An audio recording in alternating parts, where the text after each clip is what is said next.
할렐루야. 먼저 오늘 하나님의 뜻과 섭리 가운데 명예 권사로 추대받게 되는 두 분 진심으로 축하를 드립니다. 그리고 오늘 장로님, 안수 집사님, 권사님 은퇴 예식을 하는데 저도 앞으로 5년 후면 이제 은퇴를 하게 됩니다. 지금 장로님들, 집사님들, 권사님들 마음이 과연 어떠실까? 아직까지 저는 5년이 남았기에 실감은 하지 못하고 있습니다. 오늘까지 물심양면으로 영등포노회를 섬겨오시다가 총회가 헌법에 정한 정년이 되어 은퇴하시는 우리 장로님들, 안수 집사님들, 권사님들 먼저 주님의 위로가, 주님의 축복이 늘 함께 하시기를 소망합니다. 이후로도 영육간에 강건한 삶이 되셔서 지금까지 하지 하신 모든 일들 더 힘있게 감당할 수 있는 귀한 종들이 되시기를 바랍니다. 저희 형님도 30여 년 전에 교회를 개척하셔서 3년 전에 은퇴를 하셔서 원로 목사 추대 은퇴 예식에 참여했습니다.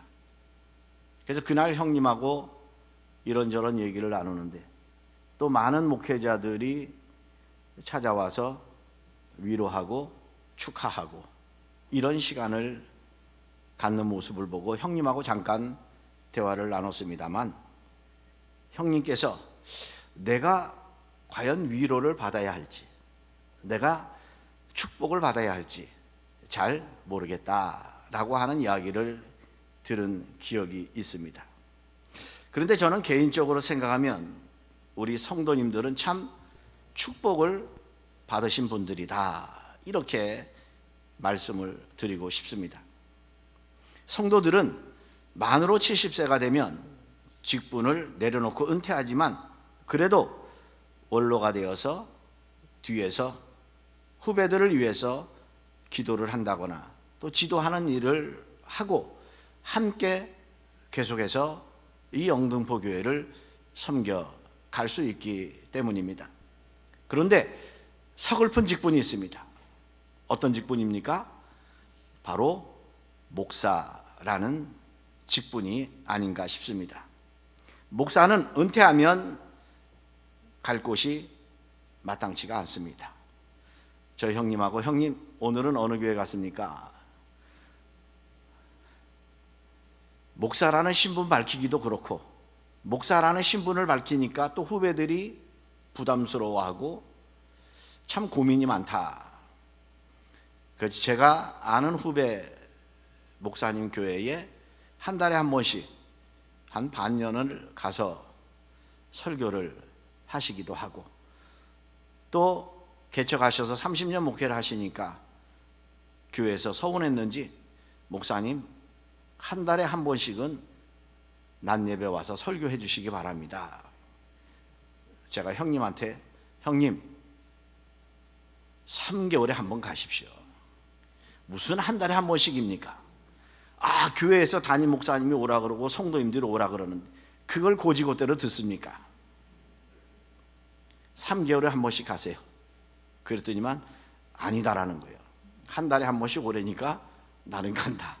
그리고 지금 3년이 되었습니다만 계속 한 달에 한 번씩 가셔서 설교를 하는 모습을 제가 보았습니다.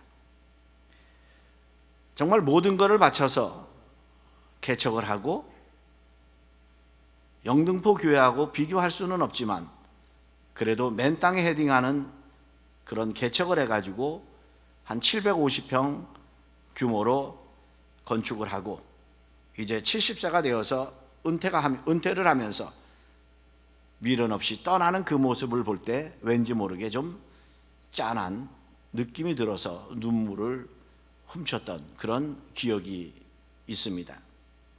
그런데 장로님, 안수 집사님, 권사님들은 은퇴해도 그냥 교회에 출석해서 예전과 같이 그대로 활동하시면 되지 않습니까?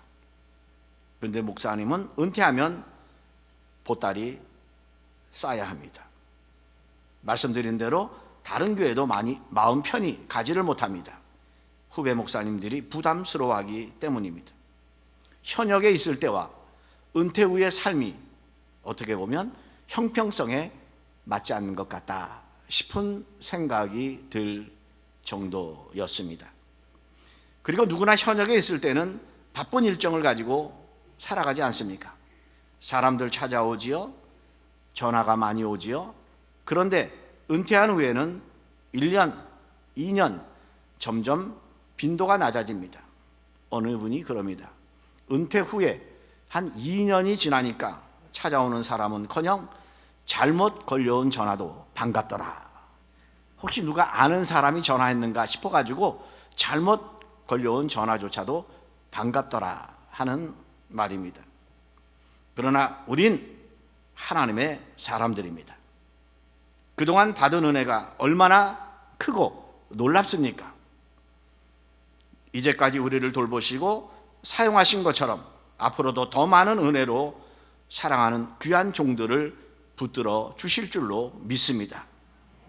정말 70평생 돌아보면 하나님의 은혜가 아닌 게 어디 있었습니까? 하나부터 열까지 모두가 다, 모든 것이 하나님의 은혜 아니었습니까? 여러분, 은혜라는 복음성가 아시죠? 저는 은퇴 예식에 대한 말씀을 준비하면서 3주 전에 형님과 이런저런 이야기를 나누었습니다. 그런데 어느 날 아침 먹는데 갑자기 이 하나님의 은혜가 생각나더라는 겁니다. 나 같은 사람이 뭔데 은퇴한 후에도 하나님이 이렇게 은혜를 베푸실까? 그래서 형님과 형수님 이 찬양을 부르면서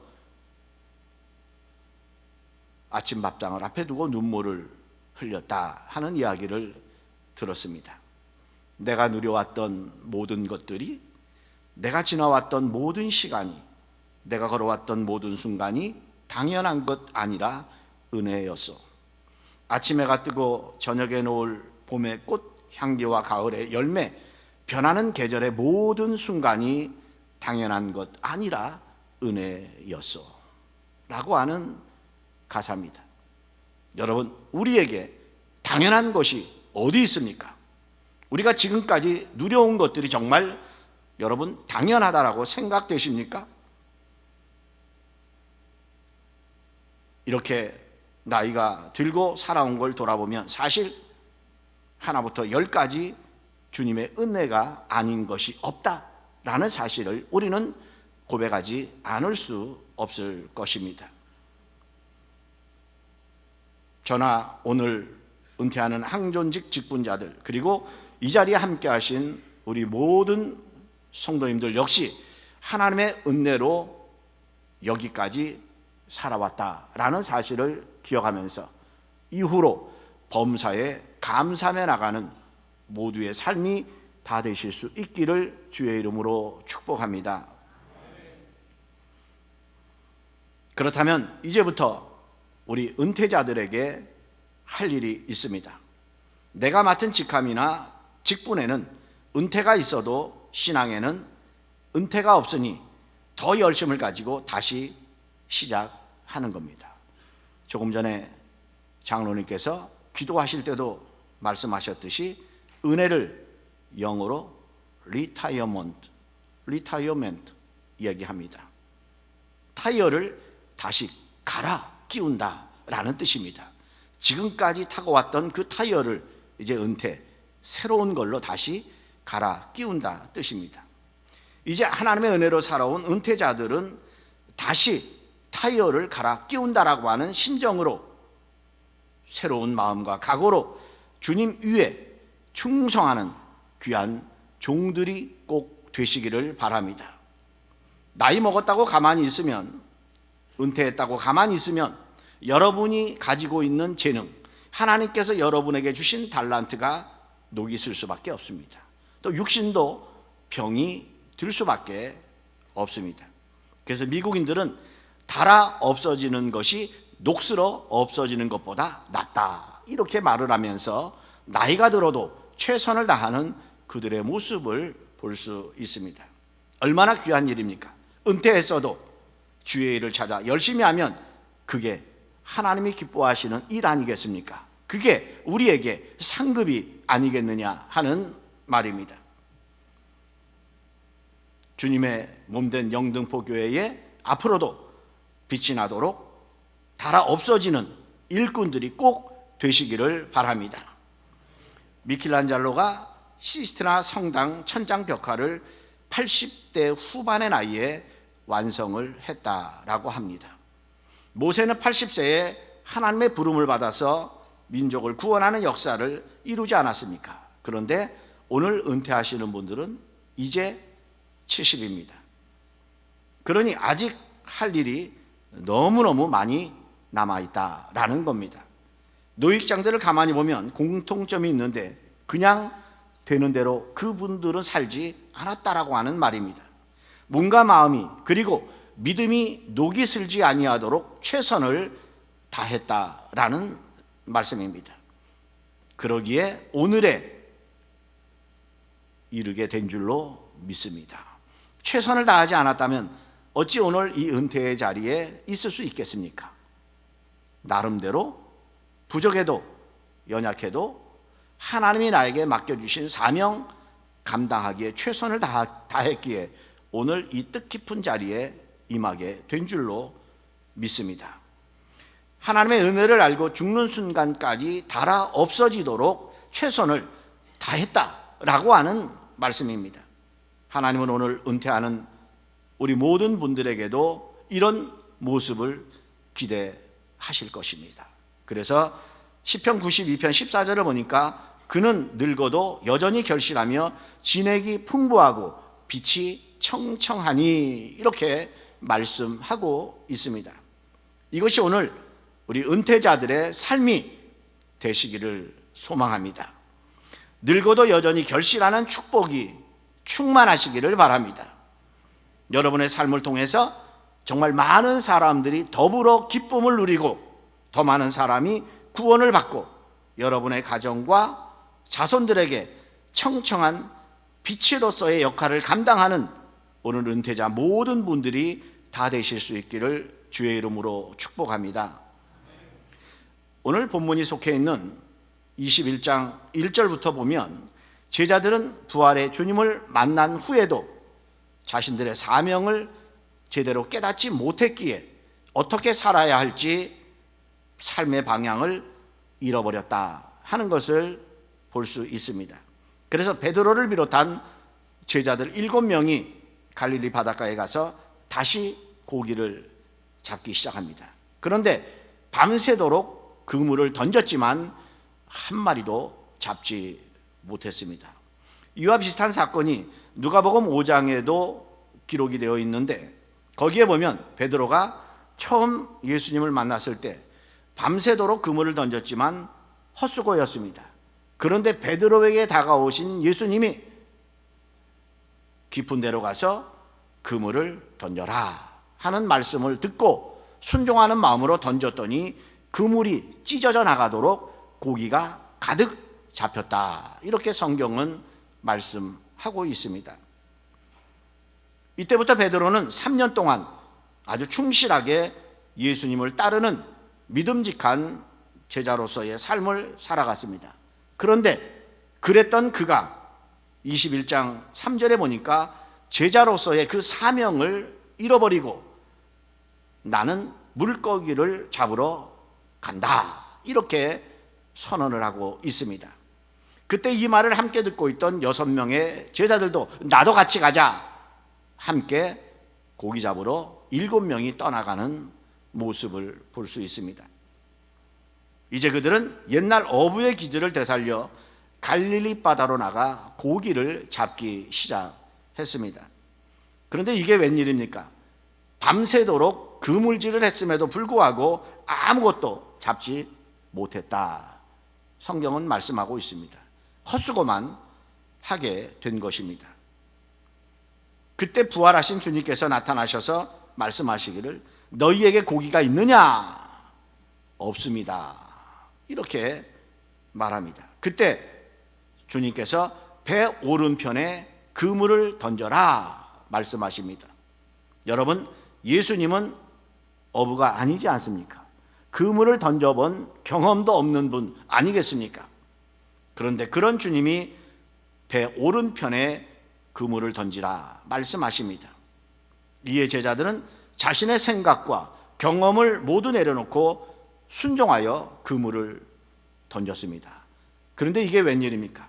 그물을 들어 올릴 수 없을 만큼 큰 물고기 153마리가 가득히 찬 겁니다.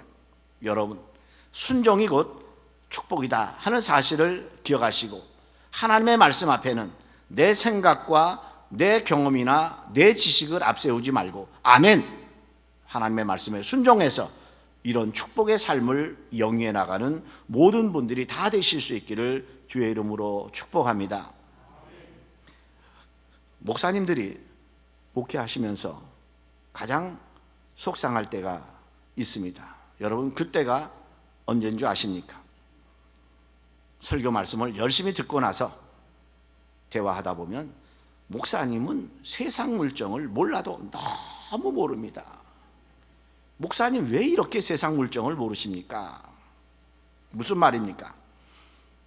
하나님의 방법은 세상에 안 맞다는 겁니다.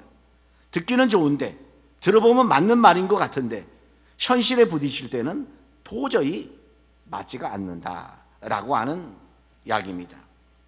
세상에 대해서는 목사님보다 내가 한마디로 더 전문가다라고 하는 이야기입니다. 그래서 그런지 말씀대로 살려고 노력하는 성도들의 모습을 보기가 참 힘들다라고 해도 과언이 아닐 것입니다. 내가 아는 지식, 내가 가는 경험을 가지고 살아가지 하나님의 말씀대로 아멘하고 순종하는 삶을 살아가는 사람을 찾아보기가 어렵다라고 하는 말씀입니다. 그러나 오늘 말씀이 우리에게 깨우쳐 주십니다. 물고기 잡는 기술은 베드로가 선생이지만 기술이 좋다고 경험이 풍부하다고 무조건 고기 잘 잡는 것은 결코 아니다 라고 하는 사실을 우리는 보고 있습니다. 여러분, 인생을 잘한다고 과연 그 사람이 잘 살 수 있겠습니까? 공부 많이 했다고 세상을 잘 삽니까? 그렇지 않습니다. 여러분, 잘 들으시기 바랍니다. 인생의 전문가는 없다라는 겁니다. 인생의 전문가가 누가 있겠습니까? 우리 인생은 하나님이 도와주셔야 할 줄로 믿습니다. 우리 인생에는 전문가가 없고 하나님이 간섭하시고 하나님이 도와주셔야만 가능하다라고 하는 말씀입니다. 하나님이 함께 하시지 아니하면 아무리 몸부림 친다 할지라도 우리의 삶은 헛된 것 뿐입니다. 그래서 잠언 16장 9절에서 사람이 마음으로 자기의 길을 계획할지라도 그 걸음을 인도하시는 분은 여호와이시니라. 내 생각과 내 뜻대로 되는 것이 아니라 나에게 향하신 하나님 아버지의 뜻대로 내 삶은 가게 되어 있다라고 하는 사실을 믿고 행하는 것이 축복의 비결이다라는 사실을 여러분 명심하시기를 바랍니다. 여러분, 이런 경험 많이 하시지 않았습니까? 그동안 내 마음대로 내 뜻대로 해본 적이 얼마나 많았습니까? 그런데 내 생각대로 내 뜻대로 된 것이 과연 얼마나 있습니까? 내 마음대로 된 것이 얼마나 있습니까? 오히려 내 생각대로 되지 않았다고 낙심하고 염려하고 근심한 적이 더 많지 않았을까 하는 생각을 해보게 됩니다. 여러분, 하나님이 나와 함께 하시지 아니하면, 우리와 함께 하시지 아니하면 아무 소용이 없다는 이 사실 결코 간과해서는 안 될 것입니다. 그렇다면 이제부터라도 다시 시작하면 됩니다. 리타이어먼트, 다시 시작하는 겁니다. 이게 바로 은퇴다라고 하는 말씀입니다. 여러분, 인생의 전문가는 오직 인생을 창조하신 하나님 한 분밖에 없다라고 하는 사실을 꼭 기억하시고, 내 지식이나 내 경험으로서가 아니라 주님 말씀에 의지하는 그런 삶을 살아가는 모든 분들이 다 되시기를 바랍니다. 사랑하는 영등포교회 성도 여러분, 예수님의 말씀에 순종하여 그물을 던졌더니 들어올릴 수 없을 만큼 많은 고기를 잡았던 것처럼, 예수님 말씀에 순종하는 인생은 그 삶에 건져 올리는 것이 아주 풍성하다라고 하는 사실을 꼭 기억하셔서 내 생각, 내 경험, 내 방법 모두 내려놓고 아멘하는 순종의 삶을 통해서 임마누엘의 축복을 체험하며 나가는 우리 모든 성도님들의 삶이 다 되실 수 있기를 주의 이름으로 축복합니다. 특히 오늘 말씀은 고기 잡는 업으로 되돌아간 베드로에게 사명이 뭔지 다시 확인시켜 주시면서 18절에 말씀하시기를 오늘 본문의 제목이 되겠습니다. 내가 젊어서는 스스로 띠띠고 원하는 것으로 다녔거니와 늙어서는 내 팔을 벌리리니 남이 내게 띠띠우고 원하지 아니하는 곳으로 데려가리라 말씀하십니다. 여기 보면 두 부류의 삶을 말씀하고 있는데, 하나는 젊어서의 삶, 또 하나는 늙어서의 삶을 이야기하고 있습니다. 젊어서는 내가 원하는 대로 내 생각대로 혈기왕성한 모습대로 그대로 살아갔지만, 늙어서는 남이 원하는 대로 살 것이다 라고 하는 말입니다. 젊어서는 너 자신을 위해 살았지만 늙어서는 남을 위해 살 것이다 라고 하는 말씀입니다. 사실 그렇습니다. 베드로는 젊어서는 자신의 경험만을 가지고 살았기에 기회만 되면 고기를 잡으러 가지 않았습니까?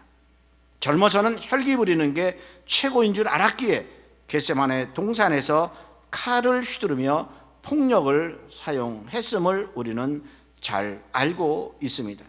이처럼 베드로는 젊어서는 자신만을 위한 고집에 사로잡혀 살았습니다. 그래서 예수님이 빌라도에게 잡혀가셨을 때 조그마한 계집종이 너도 예수와 한패가 아니냐 이렇게 물을 때에 나는 그를 모른다 부인하고 맹세하며 저주까지 하는 안타까운 모습을 볼 수 있습니다. 결국 그 시선을 피해 도망을 친 겁니다. 물론 베드로가 늙으면 순교하게 될 것이라는 암시적이고 예고되는 말씀입니다. 내가 젊어서는 내 기분대로, 내 마음대로, 내가 원하는 대로, 내 혈기대로 그렇게 살았지만 이제 늙어서는 내 팔을 벌리리니 남이 내게 띠띠우고 원하지 아니하는 곳으로 데려가리라 이렇게 말씀하십니다.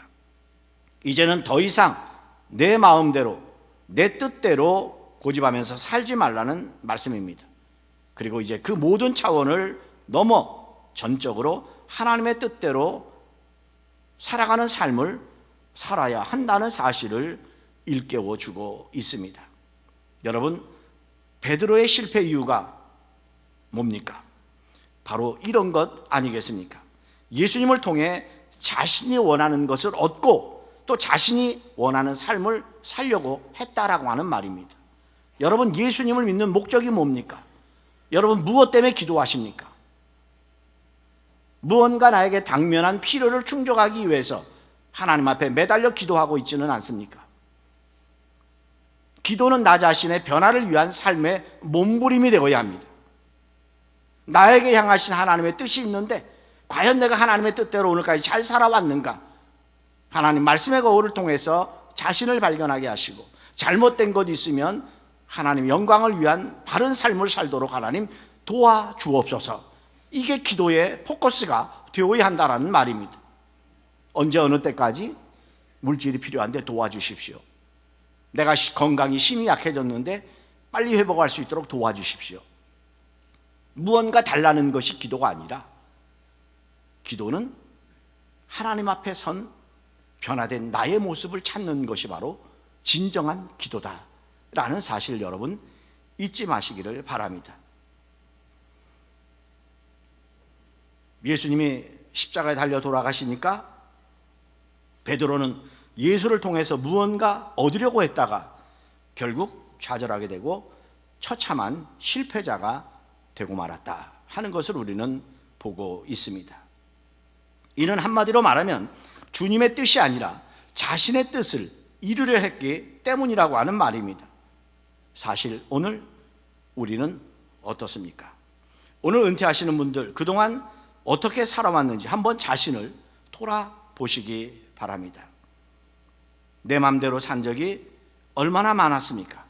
젊었을 때는 혈기로 살았으며 내 경험으로 산 때가 얼마나 많이 있었습니까? 사실 오늘 은퇴하시는 분뿐만 아니라 우리 모두 다 그렇지 않았겠습니까? 주의 일을 한다 하면서도 자기가 하고 싶은 것을 하는 사람이 얼마나 많습니까? 주님보다는 자신의 의지와 자신의 생각과 자신의 경험과 신뢰를 믿고 행하는 사람들이 의외로 너무 많다라고 하는 말입니다. 그래서 주님은 내가 젊어서는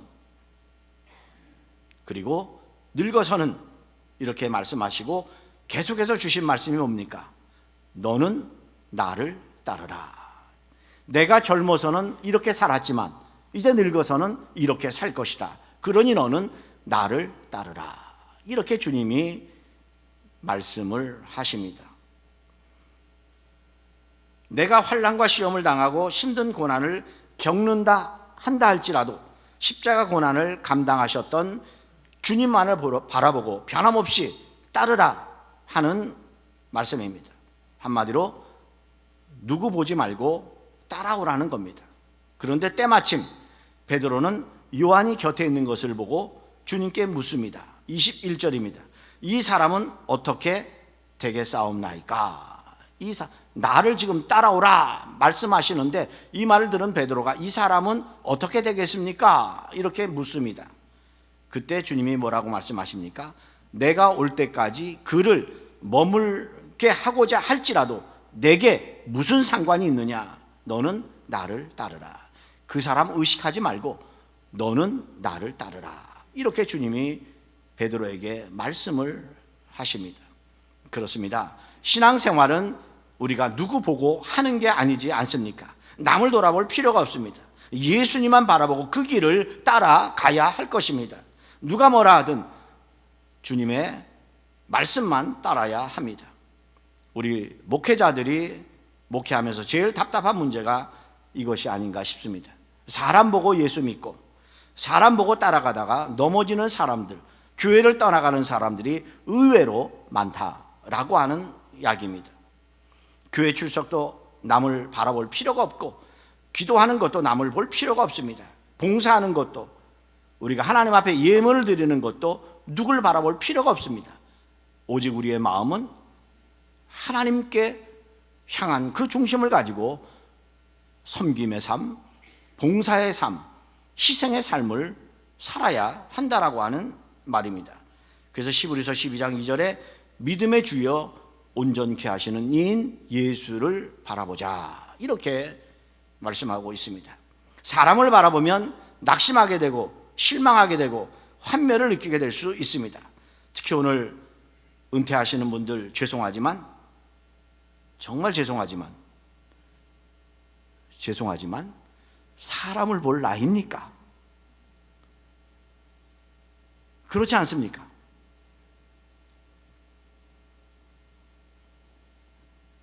누구를 무엇을 의지할 나이입니까? 자녀를 의지할 나이입니까? 요즘은 부모들이 자녀에게 줘도 돌았으면 입 닦는다고 하잖아요. 그래서 선배들이 얘기합니다. 자식에게 올인하지 말라. 올인하지 말라.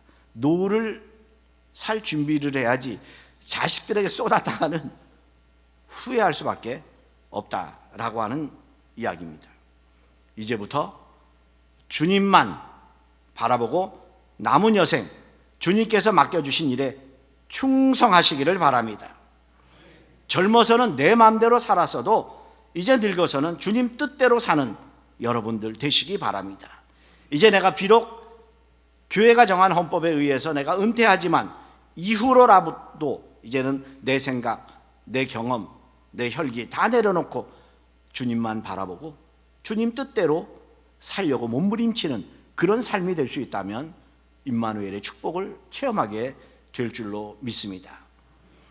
이제 말씀을 정리하면서 시편 71편의 말씀은 은퇴자들이 꼭 보아야 하는 말씀이 아닌가 싶습니다. 그 중에 71편 9절에 보니까 늙을 때에 나를 버리지 마시며 내 심이 쇠약할 때에 나를 떠나지 마소서, 이런 말씀이 있습니다. 그리고 이어서 18절에 보니까 하나님이여 내가 늙어 백발이 될 때에도 나를 버리지 마시며, 이렇게 말씀합니다.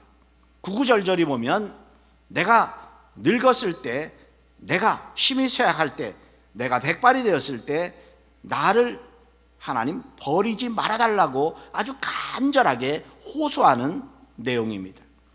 그런데 그 뒤에 왜 이런 간절한 마음으로 호소하는지 진정한 목적이 있다라고 하는 말입니다.